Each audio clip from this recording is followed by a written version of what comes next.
आम्ही विकाऊ वाटतो ना त्यांना? आमची किंमत काय आहे ना हे मी दाखवून देईन त्यांना. आता जाप तर मी विचारणारच.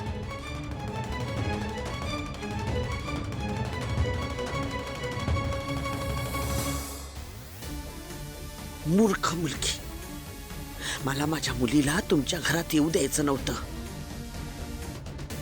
पण आता मी तुझ्या आयुष्यात येणार संक्रांत बनून. तुला सुखाने जगू देणार नाही. जन्माची अद्दल घडवीन तुला.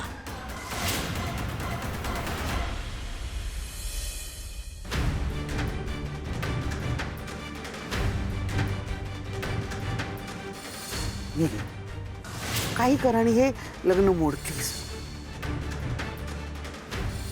समरला हे लग्न होऊ नये असं वाटतंय.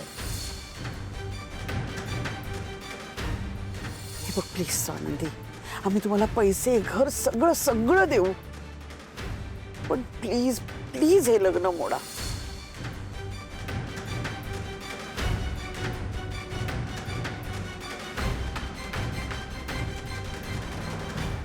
काय काम करत नाहीयेस, कॉन्सन्ट्रेशन होत नाहीये, झोप झाली नाहीये, काय ग पांघरून डोक्यावर घेऊन चॅटिंग करत असाल ना? काहीतरी काय का चिडतीस काय? नशीब मान की तुला 35 ते सगळं करता येते, तर मला तर बाई टेन्शनच आलेलं तुझं. आपण कामावर कॉन्सन्ट्रेट करूया. तीच तर होत नाहीये ना तुझ्याकडून. काय ग काय चॅटिंग करता? कसले मेसेजेस पाठवता? म्हणजे इमोजी काय असतात? ते हग वाले, हार्ट वाले का डोळ्यात हार्ट वाले? स्नेहल, मला ना एका क्लायंटला त्याच्या ट्रिपचे डिटेल्स द्यायचे. तू जा, आता काम करते. आता काय बाई, तेच तुमचे महत्वाचे क्लायंट्स असतील ना.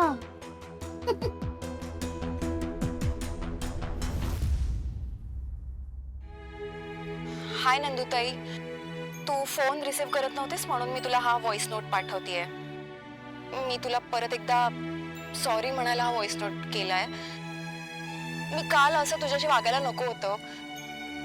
पिंट्या दादा सुद्धा मला खूप ओरडलाय आणि अंशुमन दादा आणि मी आता परत तसं कधीच वागणार नाही. इनफॅक्ट नंदुताई, माझं आणि अंशुमन दादाचं पॅचअप सुद्धा झालंय. आमचं भांडण मिटलंय. It's all good now. Bye नंदुताई, लव्ह यू.